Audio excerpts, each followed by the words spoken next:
Hello everyone and welcome to our MASNsports.com studio. I'm Julia Morris here now with Briana Tyson from Nashville, Tennessee, who will be singing at tonight's Orioles game. Briana, tell us a little bit about what you're going to be doing here today.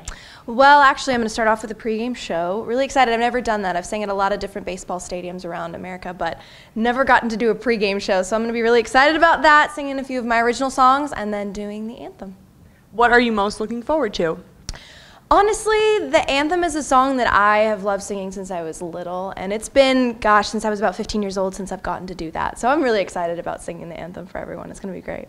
And you sang the national anthem at a lot of other sports venues for baseball teams like the Athletics and the Diamondbacks. What is your most memorable experience performing at a sports venue? Well, I mean, aside from today, this is going to be pretty great. I got to sing for a few years in a row, actually, at the Dodgers game on 4th of July. And that was, gosh, such an incredible experience. And I loved getting called back, and just everyone there was so welcoming and so wonderful. And having thousands and thousands of people cheering after you sing a song is incredible. So the 4th of July, I would have to say, is my favorite memory. What do you think of this ballpark compared to the other ballparks that you've seen? It's amazing. When I walked in, it looks like a building. It didn't even look like a ballpark, and it's just absolutely incredible walking in all the buildings and the rooms and everything, seeing all the offices. I love the backstage aspect of it that nobody gets to see, but it's a beautiful stadium. I'm really excited to sing here today.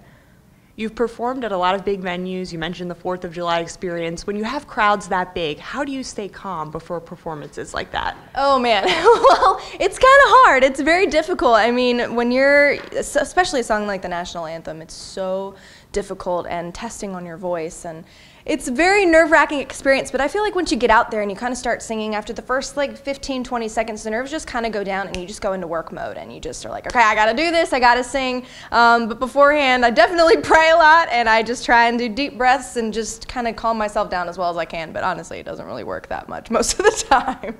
It's very nerve-wracking. Let's talk a little bit about your music. How'd you get started singing? You know, honestly, I've been singing since I could talk, basically. And actually, when I was in elementary school, I believe I was singing a Leanne Rimes song, and someone was like, you should do the talent show at the school. And so I started doing that. Then it just kind of progressed. And then when I was 12, my first big actual performance was singing the national anthem for the Lakers in LA. So it just kind of just started this spiral of just a bunch of different crazy performances, and then moved to Nashville when I was 16, and it was just chain reaction after chain reaction. So it's been awesome. You did that Lakers game when you were so young. How did you pull that one off? That was really, really scary. I'm not going to lie. I mean, I couldn't eat all day. It was terrifying, but it was wonderful afterwards. Ashton Kutcher was there that night, and he came up to me after and like told me how well I did, and I was like, I could get used to this. This is pretty incredible. So during though was, oh my gosh, Panic Central. It was crazy, but it was such an amazing experience. It was so great. And so who are some of your musical influences? I have a lot, and funny enough, I sing country music, but not a lot of my influences are country. John Mayer is probably my favorite artist of all time, and so I quite enjoy his music. And kind of some like jazzier artists. I love Norah Jones, and then Joss Stone is super soulful and amazing. I like that really earthy, soulful, jazzy kind of stuff. But on the country side of things, I think Wynonna Judd would have to be probably my biggest influence musically. She's fantastic, so I have a lot. And on your new album, I know that you wrote and produced all of the songs on it. What is more challenging for you, producing and writing music or actually performing it?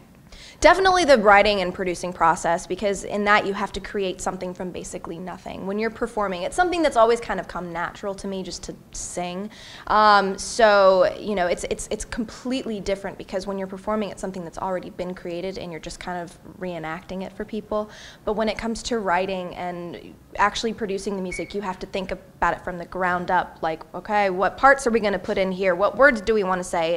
It's a very challenging but rewarding process. How long did the process take for your most recent album, producing and putting it all together? That was about 3 or so months, I believe, and then I'm actually working on another album right now that's due to release next year, and that's been an even longer process because it's going to be a longer record. There's a lot more stuff involved. So, I mean, but I've also worked on projects that we've gotten done in a month. So it just kind of really depends on how in depth you go. But the last project took about 3 months, I would say.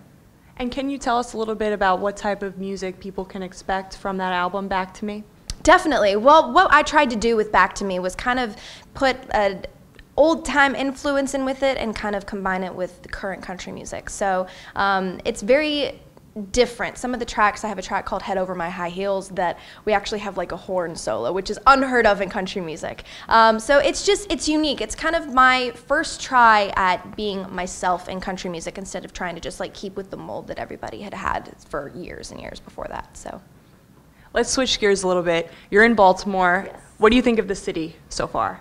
It's so awesome, and I have to say I'm a huge fan of the movie Hairspray. And so we were rolling in, and I was like, "Good morning, Baltimore!" It was just amazing actually being where that movie, I know it wasn't filmed here, but you know, where that was based was just really exciting for me. And it's so awesome just to come to different places and experience the different cities. I even noticed like the type that you guys have, the actual like font on your street signs is so different. And it was just interesting to me. I said that to my mom. I was like, "Look at the signs, like it's such an interesting text." So it's wonderful coming to new places and being able to do something like this here. It just makes it even better. So it's been great. Right, it's the little things. And what are your plans besides performing here tonight? Are you going to explore the city? What do you have planned? I wish we could explore the city. Unfortunately, we have to drive back to Nashville tonight. We did a little bit of exploring yesterday and kind of just drove around, got to see downtown and everything. So we definitely need to come back and give like extra time so that we can come and explore. Because I think, what was it, the Edgar Allan Poe? Is there a museum or a house or something here? And my sister is obsessed with him. And she's like, "Do you guys need to go see it?" And I want time to come back. So we're definitely going to have to come back and see all that stuff. And just to wrap things up, for your future album that you mentioned is coming out probably in the next year, what can fans expect from that? And where can they find more of your music? Definitely. Well, this new album is really something that is going to be wholeheartedly me. I'm not going to try and fit myself in any boxes like I have in the past. And definitely a very soulful country, so definitely be expecting that. My current album is actually up on iTunes, so I will have that for sale there for the next few months until we release the next record. And this record will be hard copies, iTunes, Amazon, just kind of everywhere we can get it. So, and that should be early in 2016 when that's going to be releasing. Briana, thank you so much for joining us, and best of luck tonight. Thank you so much.